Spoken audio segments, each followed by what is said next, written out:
दोस्तों, क्या आपने कभी सोचा है कि एक चींटी और एक हाथी में क्या चीज़ कॉमन है? दोनों बने हैं माइक्रोस्कोपिक बिल्डिंग ब्लॉक से, जिसे सेल कहते हैं।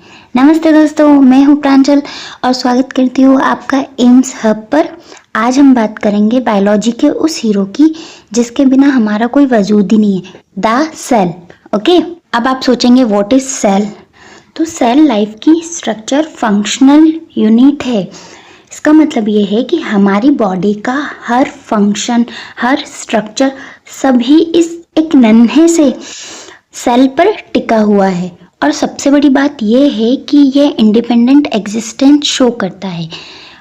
इंडिपेंडेंट एग्जिस्टेंस मीन्स कि यह अगर अकेला है, मतलब सिंगल है, तो भी इसका एग्जिस्टेंस होगा। जैसे कि बहुत सारे सेल्स ऐसे होते हैं जो असेलुलर होते हैं, एक ही सेल होता है, एक ही सेल पर वह उनका पूरा जीवन उसी पर निर्भर करता है। इसे ही सिंगल इंडिपेंडेंट एग्जिस्टेंस कहते हैं, जैसे अमीबा, पेरामीशियम। ओके, और सारे ऑर्गेनिज्म, जितने भी लिविंग ऑर्गेनिज्म है, वो सेल से ही मिलकर बने होते हैं। बट सेल की डिस्कवरी कैसे हुई? सेल की एग्जिस्टेंस ही कैसे सामने आई? तो इसका पूरा क्रेडिट एक साइंटिस्ट को जाता है जो है रॉबर्ट हुक।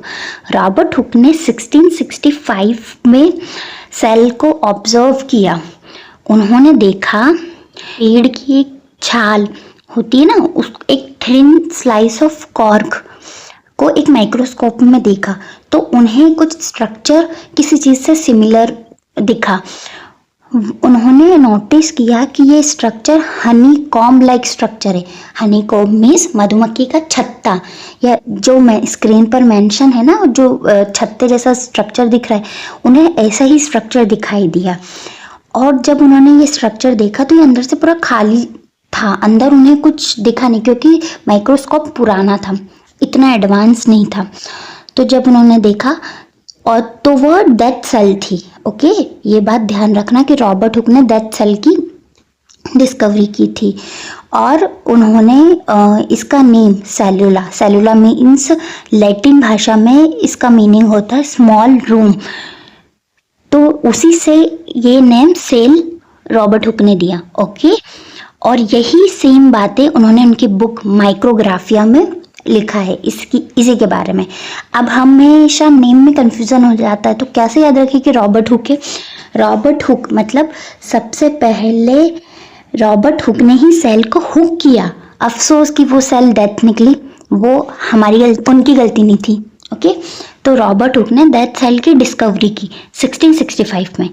इसके बाद आए एवी लीवेनहॉक 1674 में। फर्स्ट टाइम उन्होंने लिविंग सेल की डिस्कवरी की।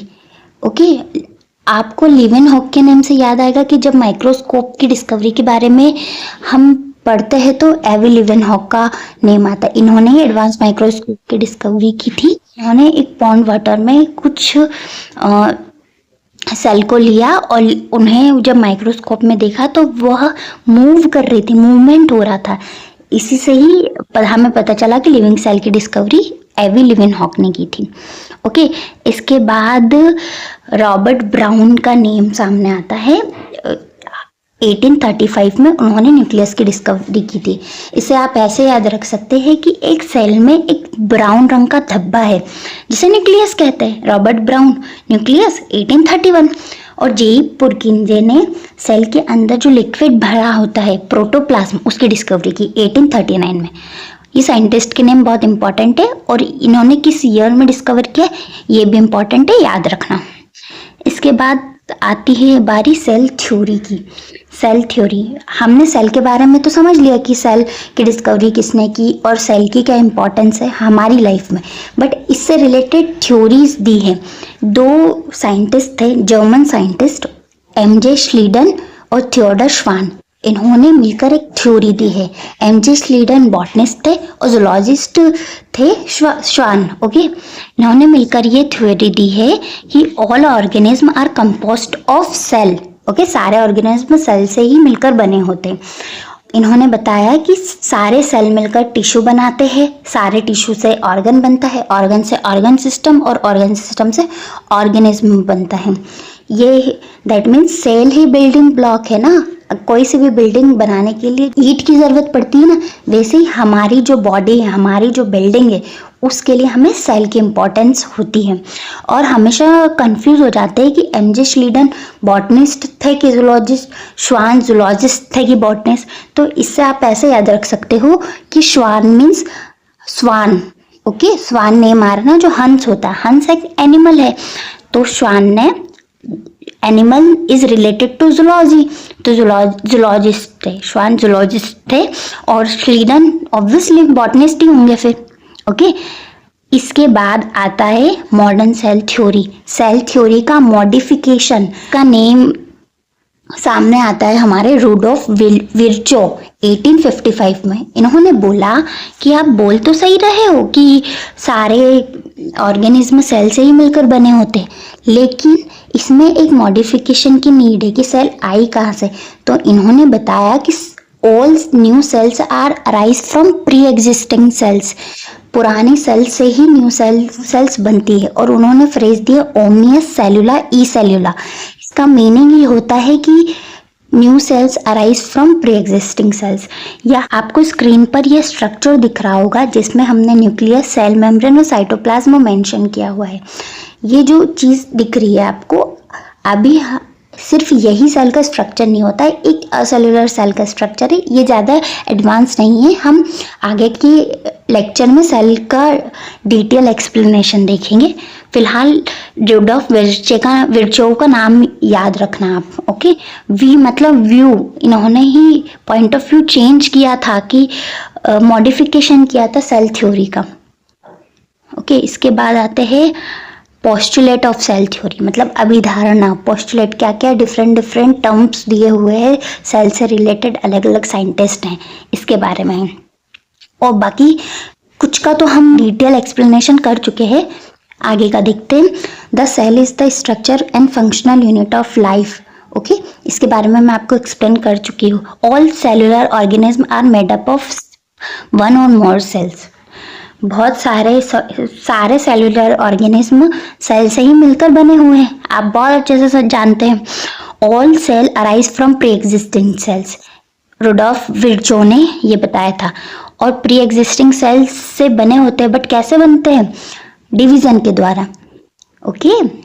जैसे ही डिवीजन होता है तो एक सेल से बहुत सारी सेल्स बनती हैं। बाद नेक्स्ट है energy flow occurs with in a cell. Cells में एनर्जी फ्लो होता है, दैट मीन्स कि जब एक सेल से डिवीजन होकर दूसरी सेल्स बनती है तो उनमें एनर्जी का भी फ्लो होता है, जो जनरेशन टू जनरेशन एक से दूसरे सेल में ट्रांसफर होता रहता है। Cell contain hereditary information DNA which is passed from cell to cell. Cell hereditary information DNA को एक सेल से दूसरी सेल में ट्रांसफ़र करता रहता है। जैसे कि आपने देखा होगा कि आपके फीचर्स आपके पेरेंट्स से बहुत ज़्यादा सिमिलर है, वो बिकॉज ऑफ डीएनए। डीएनए ही जो जेनेटिक मटेरियल है वो पेरेंट्स से सिमिलैरिटी रखता है, ओके। किसी के हेयर उनकी मदर पे जाते हैं, किसी का फेशियल स्ट्रक्चर फादर से मैच करता है। It is all because of DNA. Next, all cells have basically the same chemical composition. अभी स्टार्टिंग में मैंने बताया था चींटी और हाथी में क्या सिमिलरिटी है, दोनों का केमिकल कंपोजिशन सेम है, ओके। जितनी भी सेल्स हैं जो एक दूसरे से सिमिलरिटी रखते हैं, सभी एनिमल सेल्स का केमिकल कंपोजिशन सेम होता है। अब बारी आती है एक्सेप्शंस की। आप सोचेंगे एक्सेप्शंस ये कैसे आया?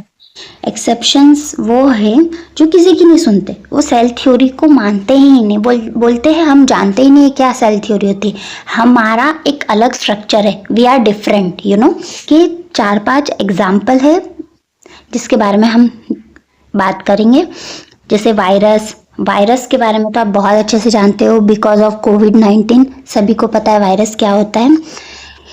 उसके बाद आता है viroids, naked single stranded RNA होते हैं। प्रियॉन्स होते हैं जो इन्फेक्शनस प्रोटीन पार्टिकल्स होते हैं।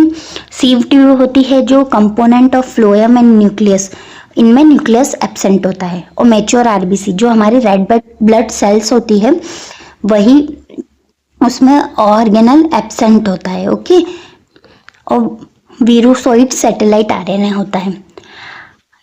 ये सब जो एक्सेप्शंस है, ये सेल थ्योरी के एक्सेप्शंस है, इसके बारे में डिटेल आपको नेक्स्ट लेक्चर में समझाया जाएगा। दोस्तों, सेल का बेसिक हमने इस वीडियो में देख लिया है। अगले वीडियो में हम सेल ऑर्गेनेल के डिटेल के बारे में पढ़ेंगे। अगर आपको ये वीडियो पसंद आया है तो प्लीज़ लाइक करें, प्रांजल्स एम हब को सब्सक्राइब करें। Thanks for watching.